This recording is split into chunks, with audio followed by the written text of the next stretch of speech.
Ketika orang baik meninggalkan kita semua, cerita-cerita baik akan bermunculan. Mungkin kisahnya, apa yang lakukan, kebaikannya juga mungkin tidak pernah disebarkan oleh beliau, tapi orang yang menerima kebaikan yang akhirnya bercerita. Sri menjadi yang merawat Empok semasa di rumah sakit juga ya? Udah berapa tahun bekerja bersama dengan Empok Alpa sebetulnya? Sebenarnya sih saya nggak kerja sama Empok. Maaf Pak. Cuman karena saya ini temen nyanyi. Satu panggung. Teman perjuangan. Iya betul Saya kaget dengar dia masuk rumah sakit. Terus saya datang. Bang Haji bilang ke saya. Sri bisa nggak temenin Nina di rumah sakit gitu kan. Bisa Bang Haji, saya bilang gitu. Nah kebetulan pada saat Empok nggak itu saya pulang, karena kan saya kerja. Saya dapat cuti itu hanya izin sih sebenarnya cuma 3 hari. Jadi dari hari Minggu, Senin, Selasa, Rabu itu sama saya.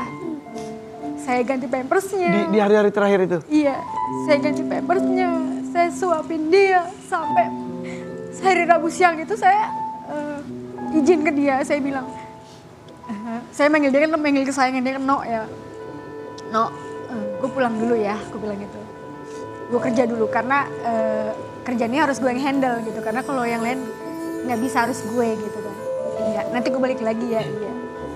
Nah terus malam Kamisnya karena saya nunggu dijemput kan, Bang Haji bilang, Sri Nina belum minum obat katanya gitu. Saya pikir kan dia tidur kan. Ternyata dia nggak melek gitu. Saya suapin, dia biasanya makan cuma 2 atau 3 suap. Saya kasih, dia kan terakhir saya kasih makan pakai abon kan. Karena dia nggak mau makan makanan itu, dia bilang nggak enak rasanya. Saya kasih abon tapi gue nggak mau. Itu ada apa aja dia bilang. Saya kasih tahu ada kuah bakso, ada sayur, gue pakai ini. Tapi kuahnya aja. Nah, saya suapin 2-3 sendok kecil, dia nggak mau sendok besar, dia sendok kecil, nggak mau sendok makan. Saya pikir udah 3 sendok kan. Lahap satu. Iya, saya taruh dong Dia bilang, No, kenapa? Lagi dong, cakep aku bilang gitu. Kalau lu mau sembuh, makan yang banyak, aku bilang gitu. Aku seneng dong Iya. Supaya jangan lupa minum obatnya, dia kan susah BAB. Iya dia pas aku kesana juga susah BAB. Udah berhari-hari nih gak bisa kata dia. Jangan lupa minum obatnya untuk BAB. Nah semenjak ada saya, dia setiap pagi, siang itu BAB. Walaupun hanya sekali. Saya tahu dia minumnya berapa gelas, saya tahu dia pipisnya berapa kali. Saya tahu semuanya kan di situ ada saya. Cuma saya nyesal seumur hidup saya adalah kenapa pada saat itu saya nggak datang. Saya pulang dulu gitu loh. Saya pulang dulu. Kenapa saya nggak balik lagi? Itu penyesalan dalam hidup saya. Tapi kebaikan apa yang terkenang sampai sekarang sosok Pak? Maaf ini sepatu dari dia. Dia tuh sangat suka ngasih sepatu ya. Oh itu tuh apa itu? Ini baju Ini baju waktu Tika main ke rumahnya sebelum Tika jadi asistennya. Tika mau pulang gak dikasih sama dia.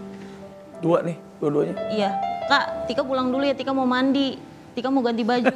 Tika bilang gitu, nanti Tika balik lagi. Gua gak percaya, udah mandi. Baju nih. Ntar gue bongkar lemari gua, kata dia gitu. Dikasih baju yang ini kasih baju ini. Nih baju gua ada yang gede, muat sama lu, kata dia gitu kan. Oh ya udah, Tika mandi. Ya Allah. Nah kalau yang ini baju yang pas dia hamil Tika nih baju gue pakai baru sekali waktu gue hamil. Ini buat lu aja, kata dia gitu. Iya. Sama sepatu ini Tuh, sepatu lagi. Jadi sepatu ini waktu itu Tika nemenin dia ke mall. Dia mau ngasih kado di toko sepatu. Terus Tika bilang gini, "Ini sepatu cakep dah." Iya Tika itu cakep tuh, kata dia gitu. Ntar kalau Tika gajian Tika beli, Tika bilang gitu kan. Terus kata dia gini, "Oh gajian masih lama," kata dia gitu. "Ya nggak apa-apa, ntar Tika balik lagi ke sini. Ambil aja," kata dia gitu. Ya udah ntar Tika ambil, tapi ntar gaji Tika tinggal potong aja, Tika bilang gitu kan. Iya gampang itu mah. Tika belilah ini. Nah pas gajian, Tika bilang, "Kak, jangan lupa potong sepatu yang kemarin." Sepatu yang kemarin. Sepatu yang mana ya? Kata dia gitu. Itu yang kemarin kita nyari kado. Ya elah segitu doang. Jangan itu mahal, Tika bilang gitu. Udah potong aja nggak apa-apa. jangan nggak usah, Iya. itu hadiah dari gua, lu semangat kerjanya, kata dia gitu. Nih misalnya, Raffi, aku, ini sepatu dari Pak Alpa semua. Masya Allah. Dia hobi banget ngasih sepatu sama orang. Tika Sepatu punya- kado. Iya, Tika punya 3 sepatu dari dia. bukan? Tapi itu keren loh, karena setiap jejak langkah kebaikan kita itu bisa jadi amal jariah buat si empok. Iya itu dia, setiap langkah kebaikannya. Nih kamu Sweater dari Empo. ini, Sweater. Sweater dari Empo. Pas saya di rumah sakit kan saya tidur kedinginan tuh. iya. Nah pas orang rumah datang ngebesuk Empo. Jadi kan si bapak balik dulu. Terus si Empo mesen, "Pak, bawain sweater buat Alek. Alek kasihan tidurnya kedinginan." Itu dia ya, di kondisi sakit dia merhatiin orang loh. Jadi ini kasihannya. Ya, saya jenguk, dia ngingetin, sehat ya.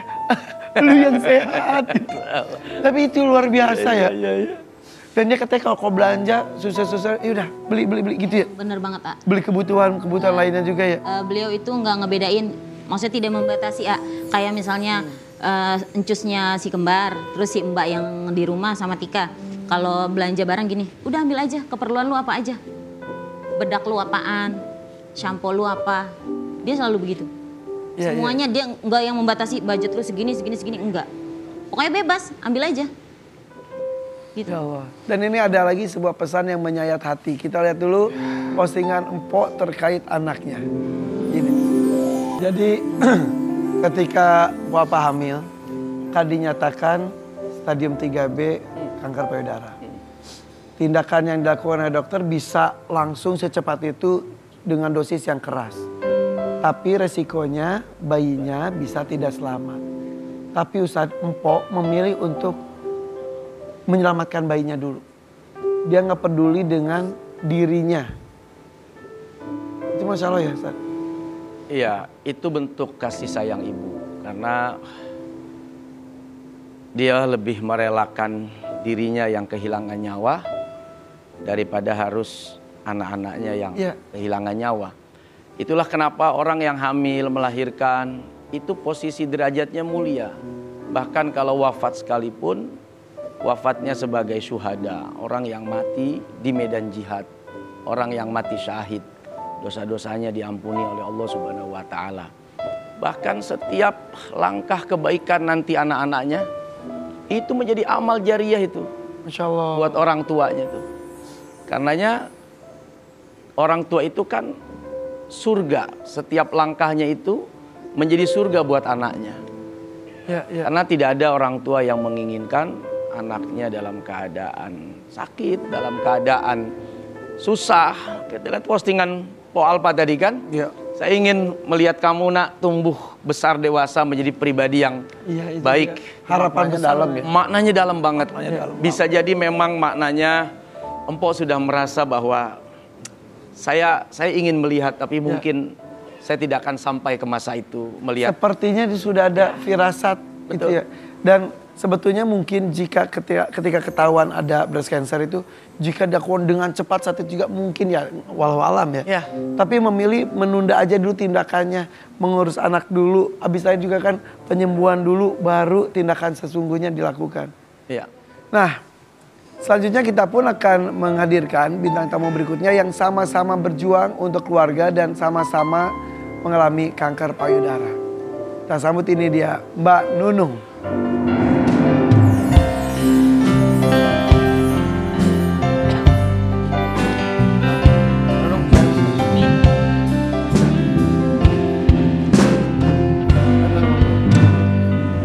Apa kabar?